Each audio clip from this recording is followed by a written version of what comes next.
go down 20 CS and just do your job later on. And certainly it feels like shot calling is more and more important here in this day and age of League of Legends. And we'll see if that can continue here for TSM as they sit at 10-4, the complete inverse of FlyQuest match score.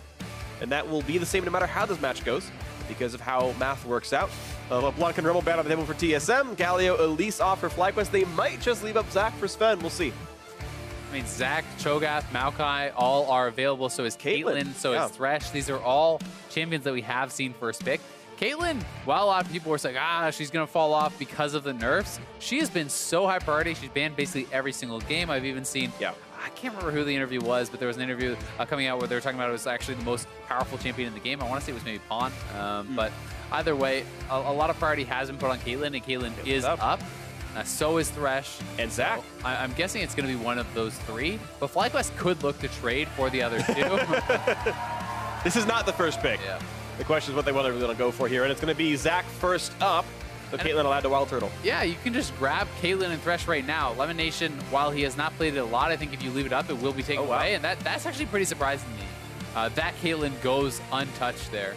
Well, this is interesting because, so my opinion on Caitlyn and why I think pros are not jumping off pipe train very early on to go on that spiel is her laning phase didn't get touched. And that's what so many people consider like the major strength that she puts down the traps. She sieges really well. And you don't notice the team fight damage loss in pro games in general. In solo queue, it certainly matters because you're just going to have your Clown Fiestas and your ARAMs essentially, and you're going to have high team fight damage. Caitlyn lost a lot of her team fight power, but that doesn't necessarily matter in pro play. It is also much less perceived in pro play because at that point you're like, well, we could have done 17 things differently. Who needs team damage anymore? Yeah, and so much of the time for Caitlyn, the strength in pro play is, well, you took their turret, you pushed them in, now you took all the turrets on the map, and then if you're actually up a lot of gold, if you utilize the pick properly, it doesn't really matter that you lost a little attack speed because you're so ahead in actual overall power. So look at this draft right here. TSM managing to net themselves the Zach and the Caitlyn on the same team. The bargain for that for FlyQuest was Cho'Gath's Thresh, and in my mind that feels TSM favor. We have to see what it actually comes down to. Of course, Braum and Jhin running out the lineups, meaning we potentially have mirrored roles if that Cho is jungle. And I think part of the reason it feels TSM favored is simply because Lemonnation is not really a big Thresh player, right? If you have an incredible Thresh who's moving around and taking over the game, or even Biofrost. I mean, he's been playing a lot of Thresh. We saw Matt, even for Liquid, come with some really big games. So you certainly can have these incredible Thresh games that make it feel like it's worth that first pick. But if you're just kind of like an average Thresh, I mean, it's not really better than other champions, in my opinion. Yeah, I tend to agree with that line of reasoning as well. We'll see what comes through, though, as Talia and Gnar banned away by FlyQuest. The Jarvan that was played by Moon last game is gone. And, of course, TSM know they need a top laner. Yeah. FlyQuest knew they would have needed a jungler, but... sorry. TSM need a top laner. FlyQuest have a flex pick. Yeah, exactly. And that pick can go top or jungle. I mean, we saw Moon did not take it last time. I was going to say Orianna is still available and is a very strong blind pick. We do have the opportunity for Bjergsen to go for something like that Corki, which has been a very common pick. He also can go for things like the Victor if he decides to go that route. Syndra, another strong option. So there's a lot of options here for TSM. All right, and Syndra actually definitely a very, very strong champion. There's the Bard hover. Won't get picked, sorry, audience. Syndra has fallen down a little bit in priority in the mid lane. Some of that is she's not quite the tank buster. She just doesn't quite have that same persistent damage as an Orianna or a Cassiopeia. That said, they've got a Caitlyn in the lineup, so it shouldn't be too bad to play the late game overall. He's going to put Shen on Hauntzer. And now we're going to see what FlyQuest does with their last flex pick. Shen, Zach, very powerful combo, and that's kind of thing that they're drafting for, right? They are looking to make these 4- and 5-man plays, have Zach show up in the bot lane, ult in the Shen, make these sort of macro plays.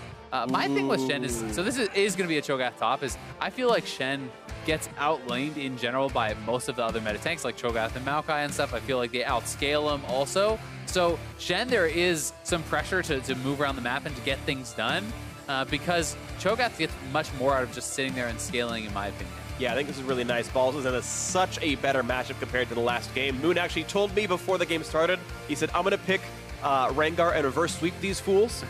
Don't tell them, so I waited until after it happened. So that's cool to see. Moon's going to be on a high-pressure assassin. It was nice he's got magic damage top, magic damage mid, so the itemization is not going to be easy against the Rengar, and he's going to have kind of a good pick of targets. It's hard to know if you can trust Moon, though, because he told me that he was going to play Pudge and buy Blink Dagger. That seems unlikely. Yeah. It turns out he didn't do this game, so that's not going to happen here in this one. But we are going to be at the end of Champ Select as final comments come through from the coaches, and FlyQuest and TSM shake hands for what could be the last time all year. It's possible if FlyQuest do not make the regional qualifier or anything like that, they might never play again until 2018. We'll have to be seeing what it's going to be. TSM 1-0 in the series. It's the fact that they've been given Zac and Caitlyn certainly pretty meaningful here, but can Moon carry on Rengar and can Balls with a much better Cho'Gath matchup really scale up here? And one of the things I really have to say about this comp from TSM, yes, it can work. Yes, it can look great. But you are a two-threat team. They do not have the same luxury that we talked about last game where it's like, oh, great, you killed one. Well, it doesn't matter because there's the other two guys. If you kill a Caitlyn at the start of the fight, can Syndra really have enough DPS to punch through the rest of this team? Like, that is kind of what you're facing. So if DoubleLift has a bad laning phase, if Bjergsen has a bad laning phase, or these guys get taken out in fights, it can become very, very hard for them to have enough damage left in the tank. Yep. Whereas FlyQuest essentially has 4 threats. Yeah, and think about what those threats really can entail, because there's a Rengar, a Shockwave, a Jhin, like, all those champions of FlyQuest can help or just by themselves one-shot somebody. Yep. If you were alone, any one of those 5 could solo kill you, and that is definitely a threat. And it's certainly the case. That being said, if TSM does well in lanes, they're going to have a massive front line that's so hard to get through. And if you can't get to the carries, then Caitlyn is free-firing the entire fight with this massive 3-man front line and becomes untouchable, starts taking out these squishier members. So it certainly can go both ways. But I think that the early game going the way of FlyQuest would be more impactful this game than it was last game, for example, where we saw FlyQuest, make these plays on the bot side, and it didn't really end up feeling like it mattered because they were kind of getting outscaled everywhere else. I want to point out, WildTurtle has gone for Doran's Ring Jhin. You spoke to early laning phase. Looks like he's got 30 ability power, or sorry, 29 ability power, so that looks like AP glyphs to go along with the rune page. Yeah, that's been an interesting adaptation. We have been seeing more players pick these up. I've even seen it on MF. I've seen it on a couple champions. The Doran's Ring start being something where they're just looking for more amount of it. Hauntzer's actually getting jumped on a lot. Side. Now he's low. They can flash for this. They can flash to kill him. He's going to try Moon. Oh, he missed the Q, though, and he's going to be slowed down. He's going to have another bush to jump through. He should have him. One more auto. He's going to be able to get first blood. Yes, he does. 400 gold and a stack to Moon. I mean, you talk about a good start. How about that? Hauntzer had the Q level. That is why you do not level a skill when you're invading like that. If he has the taunt, he actually gets out scot-free. Instead, he early leveled his ability, walks in, gets caught, loses his flash and his life, and now this is a Rengar. Off to the races. Yeah. Oh, man, he got a head start on this one. So, Moon, you said you're going to reverse sweep them. They don't need to do first blood as minions spawn. This is now your game to carry. It certainly is, and it's something where they could look top again, right? This is a flashless Hauntzer, so the opportunity there. See how it goes on the rest of the map. Yep. See right there, a nice chunk back and forth. One thing I want to touch on very briefly with the Doran's Ring, just as far as the numbers, it makes the Q go from doing 70 to 88 damage. So it's, obviously there's the mana regen to come in there as well, but as far as like what it really means, it's like a 20% damage increase or more. Turtle going to be stunned up pretty soon. Not quite, actually can't be shot. Lands a nice root on DoubleLift. They're going to land a hook as well, but Lemonnation pretty low on health. Has to put the summoner heal in there to him. I gotta be a little bit careful, and Bjergsen also has used all his pots. Hai has now used all of his, so any damage that Bjergsen now takes is going to be pretty meaningful. It will stick, so they have to be pretty careful about this. I mean, Bjergsen is one more combo away from dying, and likely will have to go back to base if he takes any more damage from Hai. Yeah, pretty aggressive trading. Yeah, absolutely the case. Of course, he knows the Rengar is flashless, but Zac has one, so Svenskeren arguably is a stronger ganker right now. Of course, this champion has hard crowd control, and there's generally minions to stretching strike when you go for it, so we'll see what comes through. Sven going to try to give his top lane some safety, make sure that his Shen's going to be untouched as he is pushing the lane in right now. This is something I always like to see. One mistake I think a lot of players make as far as solo queue when they are playing, we'll actually hold this thought, is Sven maybe looking for a gank. He's going to look for Hai. He's going to be running half the force in the flash out. Stretching strike is in, but no minions to attack. Either way, gets the flash, easy pathing there. But something that I think is really nice is even if you don't want to go for a gank, you can actually create safety simply through fighting for a scuttle, placing down a deep ward. These little things can actually keep your laners safe. So you don't always have to gank if you want to play a farming jungler, but you should be able to at least provide safety, attempt to track the other junglers. And this is something that all the best junglers do very, very well. As Double getting rooted up, he's low. Ignite is available. Oh, they do ignite him. Somebody who's going to be popped. He's going to stay alive through this. Quick hook on a Biofrost means a little bit of 2v1 time, but Turtle not going to get that fourth shot out, and out they go. Still going to be able to get lane advantage off that. DoubleLift should go back to base. His heal is down, and Moon sneaking up here behind Hauntzer, who is flashless. I think this is a play you can go for. Seems likely. Ball's going to land the first, slow the second. Going to look for the rupture. Not going to land that just yet. Here comes the dodge, though, but now he's got nowhere to go. Taunt looks for the solo kill. Not going to get it. Moon able to get the second kill on the same champion. Really close. Hauntzer almost able to get the kill, but they do take him down again, and nicely done. Balls does not even have to blow his flash.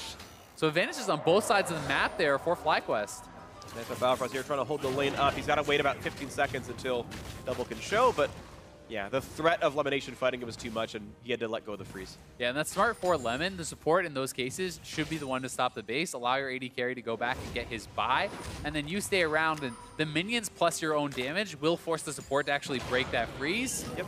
And that can end up being pretty big. Round two, Sven's going to land a stretching strike. A little bit of damage there. Lantern's nearby, though. Stun's going to buy a bit more time, but still no kill to be had. Still highs at half. It's a good trade. Put a little pressure on. And the thing is, Svenskeren is doing this with his clearing, right? He just cleared the full bot side of the jungle, walked past mid, put on a little bit of pressure, right back to clearing. So his ganks have been very efficient. He has not really had to wait around for them. And he's farming quite well. We know Zach is a very strong scaling champion. So despite the fact that Moon has a couple kills, Sven has at least been able to put on pressure and help to alleviate some of that.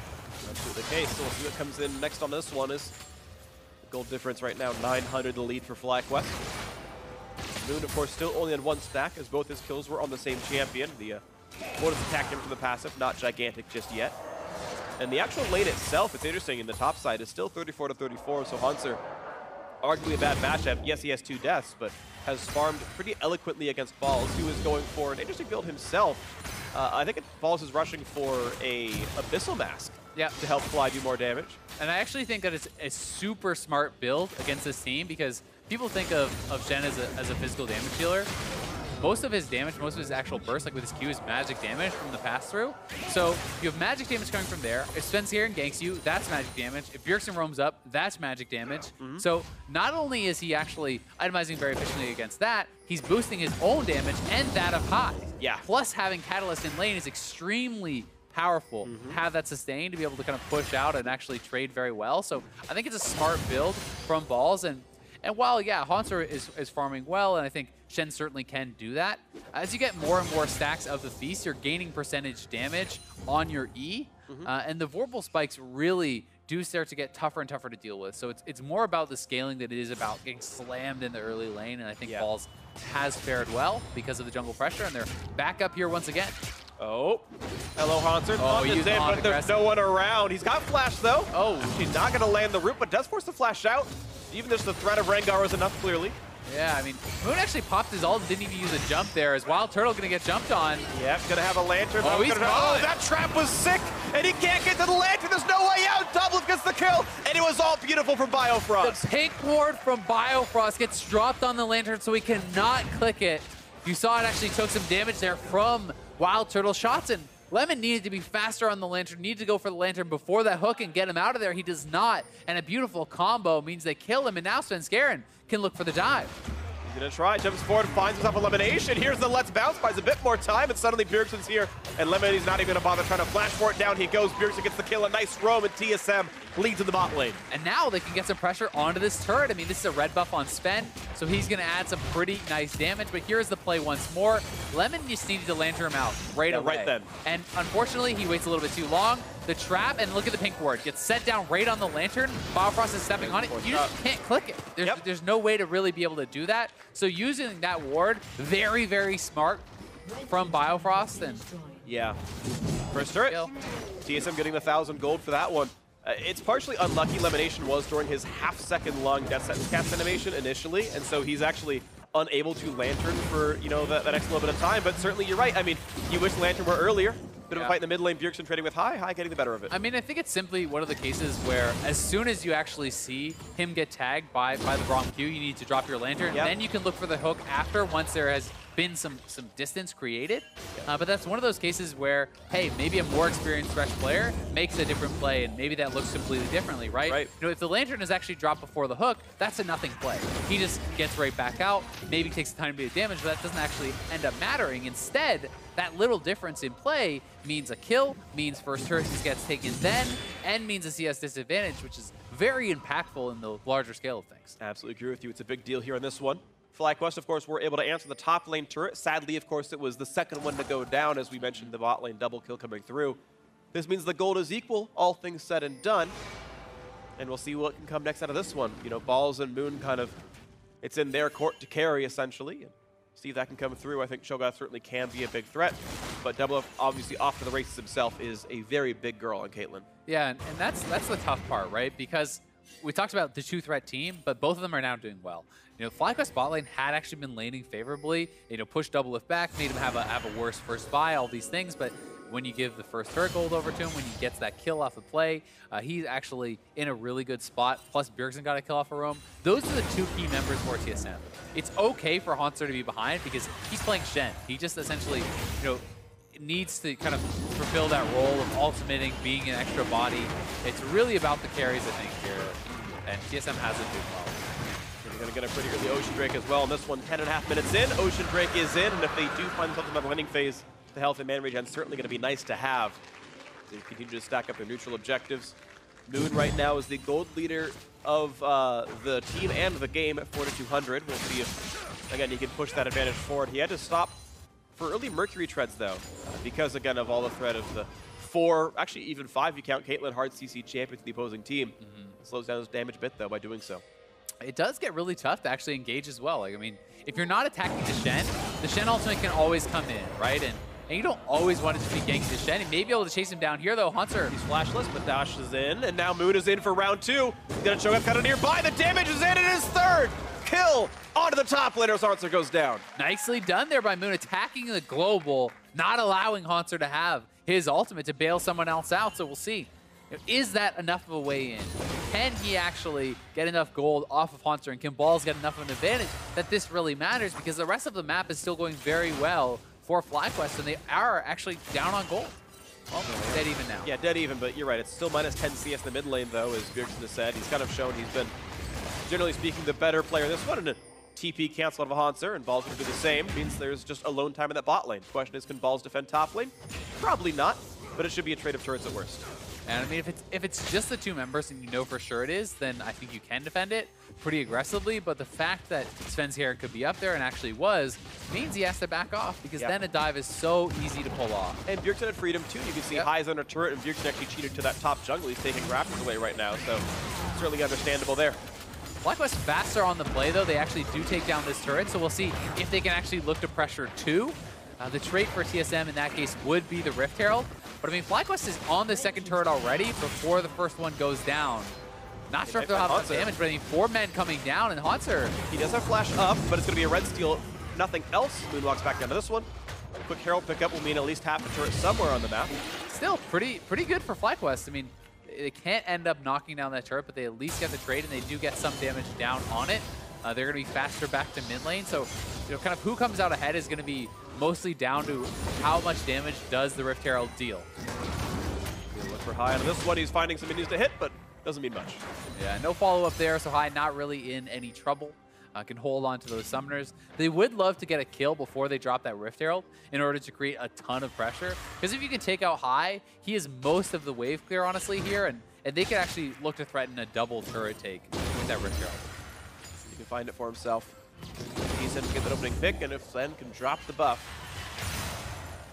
Quick look out of the mid lane, they go back and forth here on this, and now that both the side lanes outer turrets are gone, the shot calling becomes a bit different. The map's been opened up. Mid lane outer, of course, always the hardest of those 3 to kill, and TSM have the front foot on that with Bjergsen winning the lane early and them having that Rift Herald.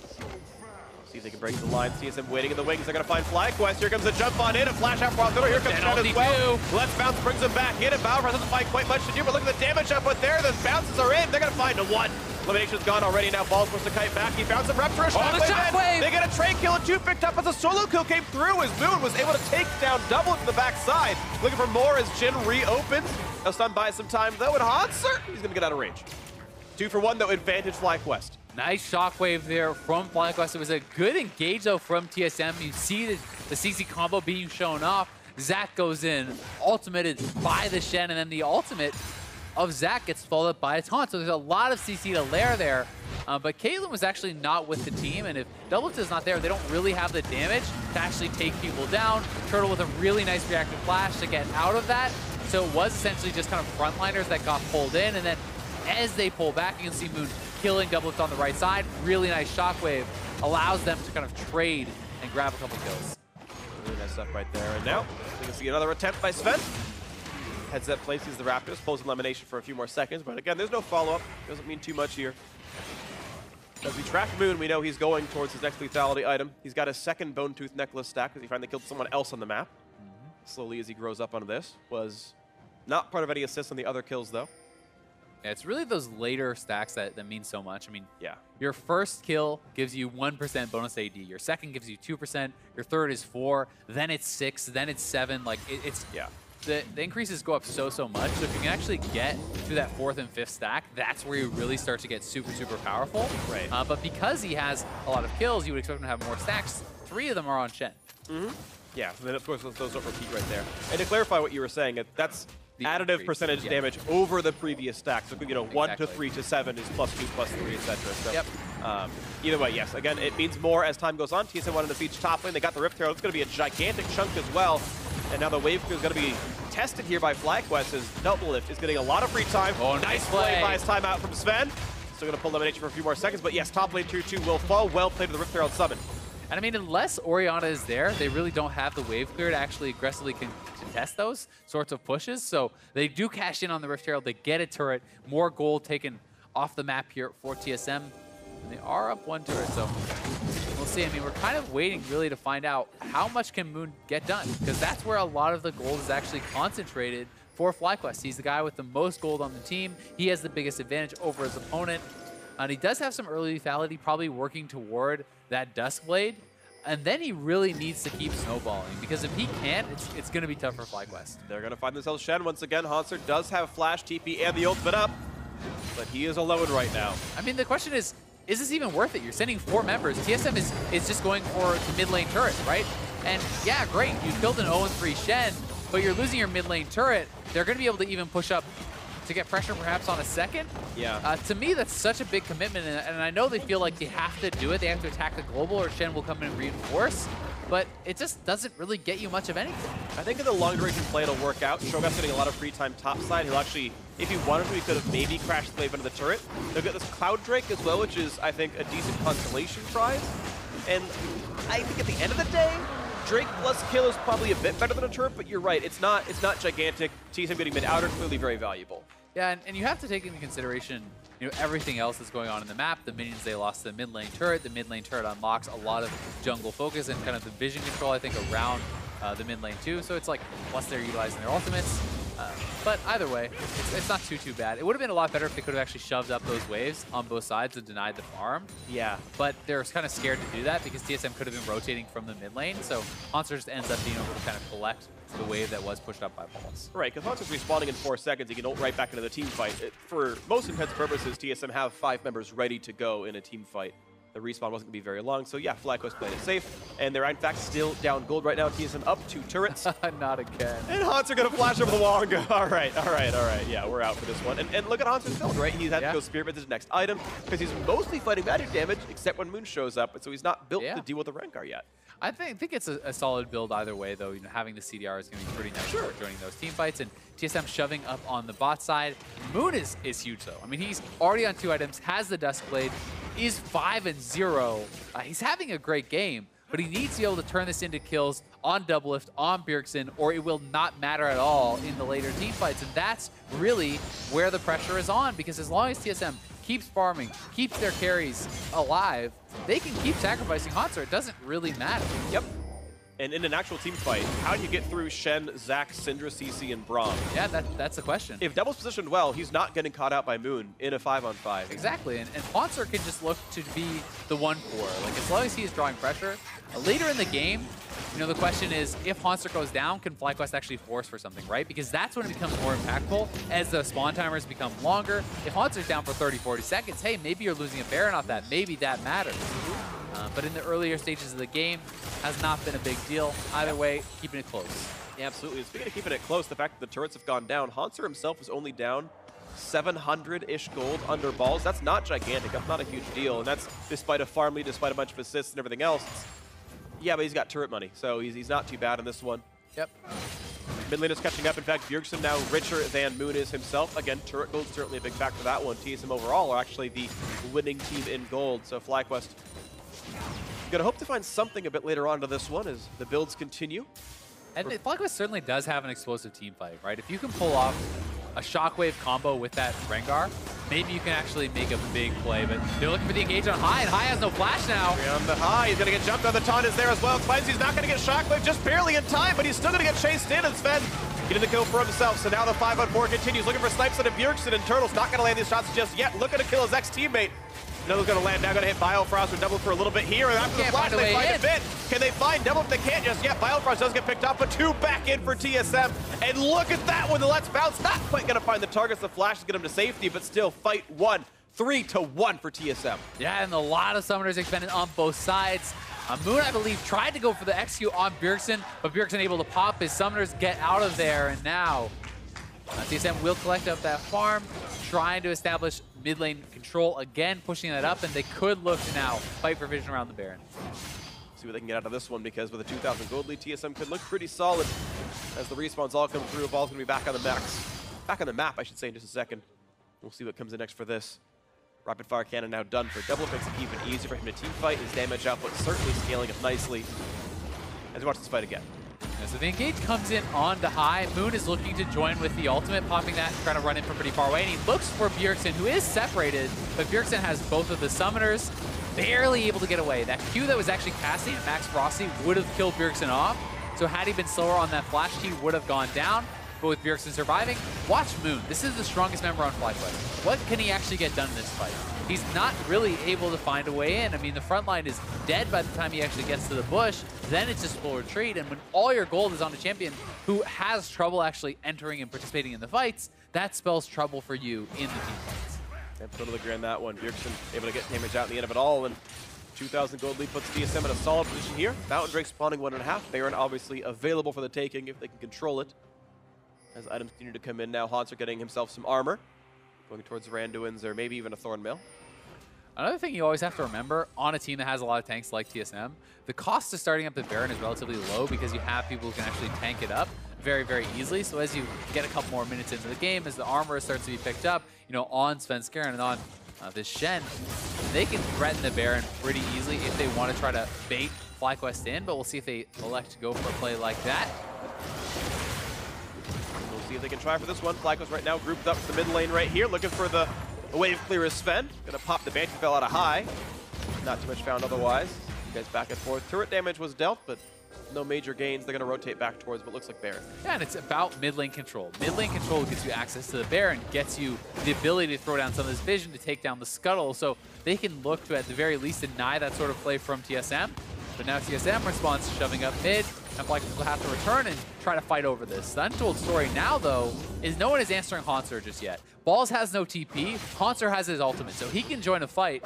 Balls cannot. If someone goes to the bot lane, Hauntzer can simply ult to the team, and FlyQuest can start, TSM can start a fight. Yeah. So that's really the tough part right now for FlyQuest. They need to either force something or just give up that advantage on the bot side. And speaking of TSM being able to start a fight, they're very good at starting fights. They can siege with the Caitlyn. They've got Flash Braum. They've got Zac. They've got all these tools. The Syndra in a similar situation. So it's not like it's a Rumble Sona team where it's like going to require Flash Crescendo. There's actually reliable tools here.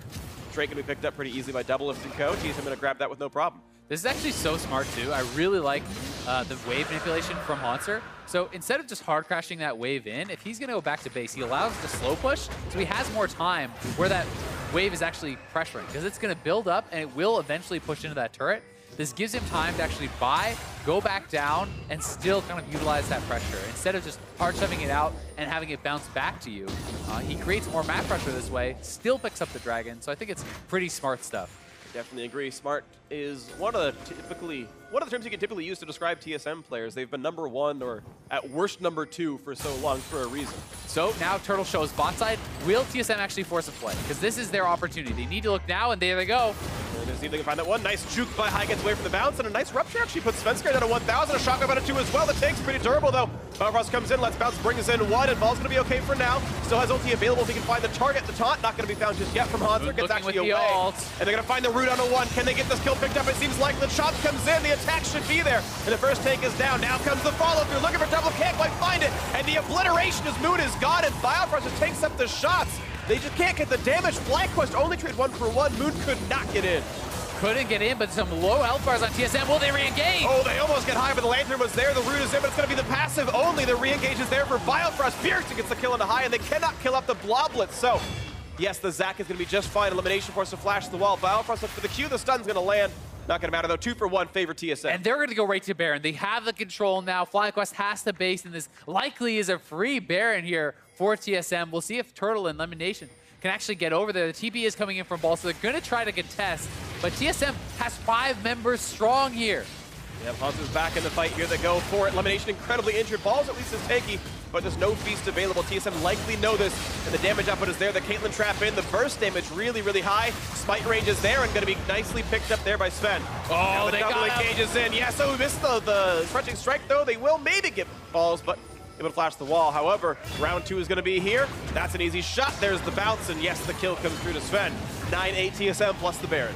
Really extended fight there for TSM, but they do come up so ahead with the Baron on 5 members. And here it is again. TSM looking to force with WildTurtle showing up on the bottom, but Svenskeren not able to actually hit the elastic slingshot or the stretching strikes. Then their tanks are getting chunked out. They're getting pulled in. It looks like it may be a fight that FlyQuest can win. Moon trying to find a way into this fight. I mean, he's the Fed member again. As soon as he goes in, yes, he gets some chunk off on DoubleLift as you track DoubleLift's health here, but watch how fast Moon actually dies. And that exhaust was insanely good. He actually exhausted him in the air. That was so fast from Biofrost, and that keeps DoubleLift alive. It means they can trade back the damage, and as High gets caught here by a really nice elastic slingshot from Svenskeren, that's most of their consistent damage kind of taken out of the fight. He's actually just barely able to actually land stretching strikes in as he was getting blobbed back. You kind of saw the pullback towards High, so that was pretty nice. And you see, yeah, there's still some burst damage coming out of this this Rengar, but look at that, 4,200 damage out of Bjergsen. Certainly great stuff from him. Yeah, I'm actually so impressed by that exhaust. That was actually pretty insane. Yeah. I mean, yes, you can see the Rengar when he gets super close to you, but he didn't even land the initial crit auto out of his leap. Yeah. Before he was exhausted. He was exhausted in air, and DoubleLift got pretty low, so that could have been like a complete 100 to 0 if his reactions were even a fraction of a second slower. I completely agree, and keep in mind that part of the reason Moon died was a 400 damage. Oh, nice shotgun on both carries. Stuck by Vim, but look at the backline access. Sven wants in. He's going to find the Cho'Gath with Let's Bounce. Here comes Shen in there as well, and wow, Ball just cannot live through this one. Going to get chopped down and put some damage towards Sven. Not going to be too much, so the siege is going to continue. 5v4. TSM going to keep this one going.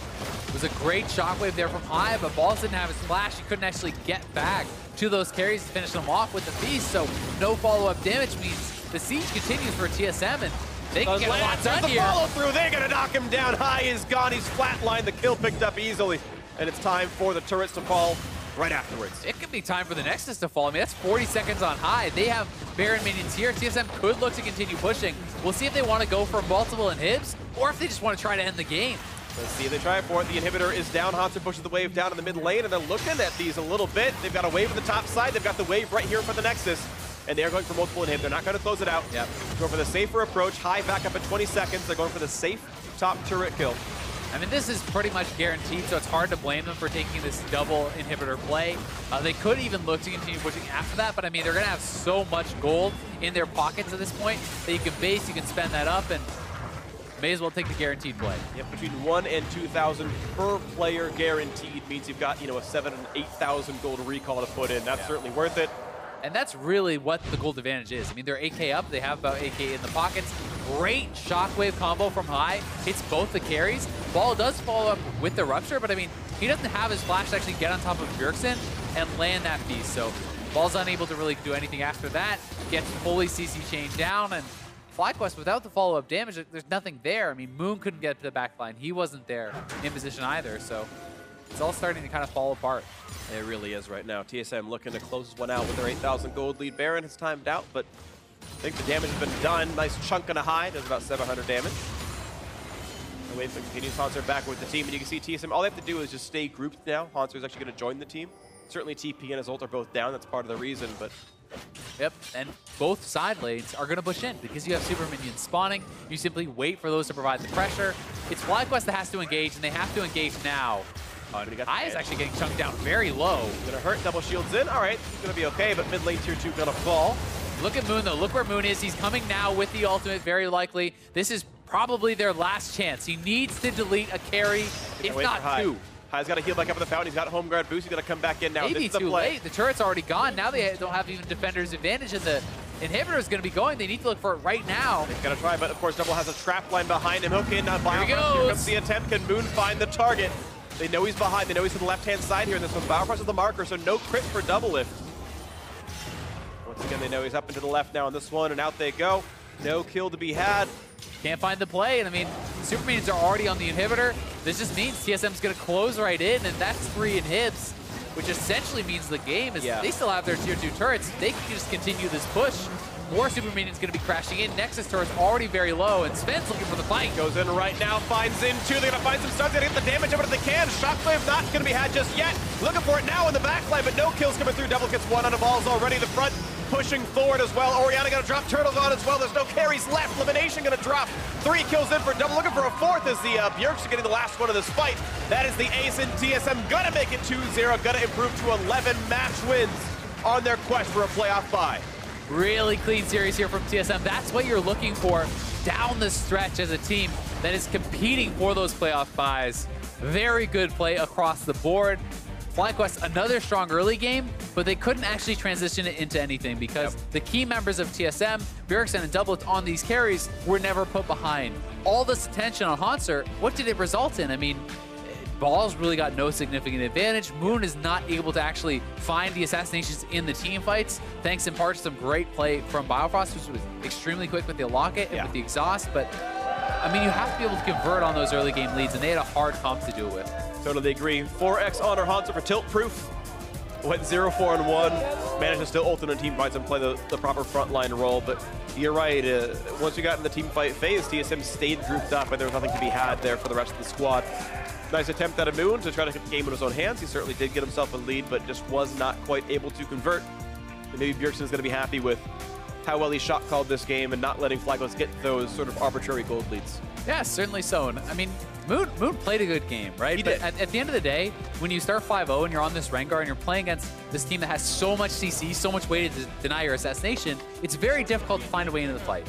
And he actually did about the same damage as Shen. I mean, a little bit more, right? But it's like, you're the super strong carry, you're the 5-0 guy, and you're putting out about the same amount of pressure as the 0-4 Shen because of the composition, because of the way the TSM played. They never spread out, they never allowed access to their carries. Yeah, and maybe that's, FlyQuest should have played the game a little bit differently. If they knew they're going to come in to play some Rengar, maybe they needed a more dedicated split pusher that, you know, if the Shen is 0-4, what happens when that's a Camille and not a Cho'Gath, right? Does that make the game very, very different? And suddenly, that is a point of leverage. But because there's no dedicated split pusher, unless you're really going to have Moon do that by himself, you have to team fight to close it out, and 4 tanks protect DoubleLift pretty well. Yeah, and I mean, I also think your point about top lane is a pretty big one, and it doesn't even have to be Camille to me, but it has to be someone who can consistently dive with the Rengar, right? Even if that's a J4 in the top lane. Like, we saw, even through Exhaust, how low he got DoubleLift. Imagine if a Jarvan, who's doing pretty well with a Black Cleaver, and a Titanic Hydra actually goes back there too, then that carry dies instantly. Maybe you can make something happen off of that,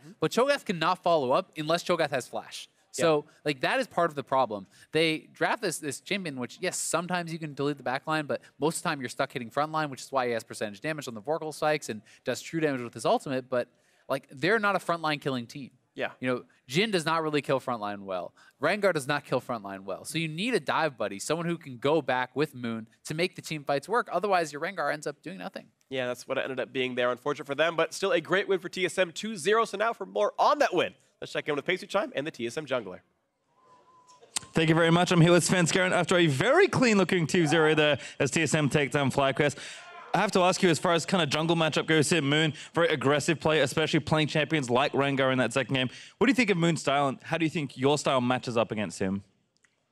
Yeah, it's definitely pretty fun going up against Moon because he always goes for like aggressive level 2 ganks, or he always looks to just snowball his team. So you have to be like on your toes playing against him because yeah, he's just very aggressive. So it's pretty fun, yeah. My matchup against him, not sure. I guess I just play with my team, so my team can just carry. And if he doesn't get too snowballed, then sure, we just win by scaling. Seemed to make sense, and the metagame has certainly shifted back towards those tanks. You did play Maokai and Zac in back-to-back games here in this series. Do you like the tank meta shift? Obviously, you are known for your more aggressive, high-tempo junglers, but being flexible is important. Do you like playing these tanks? Do you prefer the other champions, or are you just happy to play what's good? Yeah, I honestly don't really care as long as we win and my team is doing well. So I don't really care what the meta is as long as, yeah, my team can do well. If you don't mind me asking, what do you think actually the strongest jungler is? Because I think the opinions are pretty divisive on, should you still be playing high tempo or should you be playing these tanks? In your opinion, kind of what's the top 2 junglers at the moment? I mean, I think Maokai and Zac obviously are the strongest, but in competitive for sure because you can, your laners can just typically deal more damage than the jungle can right now. So in solo queue you can still play like Graves and Nidalee and do well, but I think it's a lot harder in pre-made because just how the game goes and you don't get as much gold, so it's hard to carry from the jungle. So yeah, just if you can build the hook, then you're going to do well. Seems like it. My final question for you, though, is obviously TSM kind of looking to keep form good and you would like to pick up wins the rest of the season. You play Envy tomorrow, and Leroy is another very tough jungler. What do you think of your matchup there? Yeah, so going up against Leroy is always super frustrating because he just always edges out like 1 extra camp in my jungle, so yeah, he goes for like super random invades, which usually works out because I never expect him to be there. At least in scrims, he always just always farms a lot. So yeah, it's super annoying to play against because he just always does that. But usually my team is good enough so we can punish him if he overextends like that. Well, thank you very much. Best of luck tomorrow and congratulations on the day. We are going to throw it back to the Castades, though, to wrap up the series. Thank you very much for your time. Great interview on the day, and good luck casting in about 20 minutes here. I'm sure it's going to be a great cast on the day, too. Virtually guaranteed it's going to be a great cast. So, of course, it was a fun one. TSM did win 2-0. We're going to recap that second game. And we can pull up the team comp, first of all, because, again, it came down to the fact that there was a fed Rengar, but there was nowhere to really use the leverage because all TSM wanted to do was group, and were able to do so successfully. Yeah, it's not always about who has the leads, it's who can actually do the most with their lead, right? And Rengar really had a lot of trouble being able to do anything with it. I think because of TSM's play around the Rengar, because they stayed grouped, they didn't actually get caught out, inside lanes or anything like that. They played very disciplined, and Biofrost, I think, was fantastic in the team fights. I thought Biofrost was absolutely insane. We have a replay to show you. It's 17 minutes in, where one of the 17 million Hauntzer kills, but TSM able to get more out of it in the end. And this is just one of those plays where they were putting a ton of focus on Hauntzer.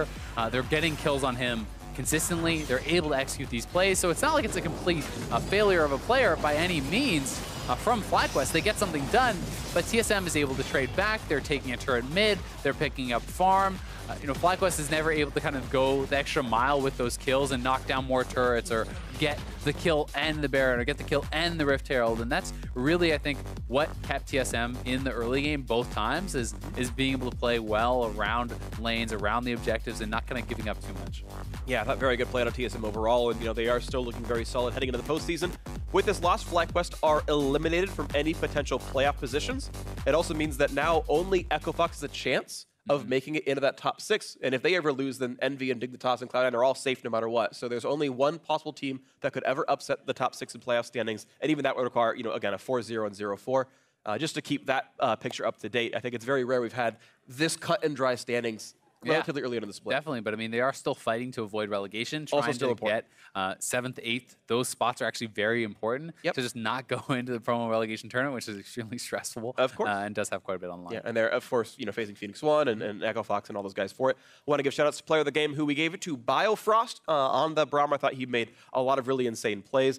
The kill on the bot lane with the ward over the lantern to get the kill on WildTurtle. I mean, so many good things out of him. Timely exhausts against the Rengar as well. I mean, just all around great. I think another thing that was we didn't really get much of a chance to point out in the actual game itself was how well he was using Locket, right? He was actually timing his Locket on high shockwaves very, very frequently. And that's something that's not always super obvious to see in the fight, but that can completely shut down any chance they have, because if Hai's the only one who can put backline damage in to hope that Moon can then execute someone, well, you deny that with Locket, you deny any chance the team fight win. And it's really cool because Shockwave is like a slow enough spell that if you're watching, you can do it on reaction always, right? If you're watching, really good. If you're watching, you can flash it. If you're watching, you can press Locket, but you've got to be watching and be very good at League of Legends. And Locket's shield decays over time. So like the better your timing is, the better it is. He gets the full value out of it. Great stuff out of Biofrost. Truly props to him. He's a great support player. B tier, maybe higher. Who knows? We've got more action coming your way though, so stay tuned. Up next, Team Dignitas hit the Rift when they have to take down Immortals. Don't go anywhere. Pacer Top's going to be there for you.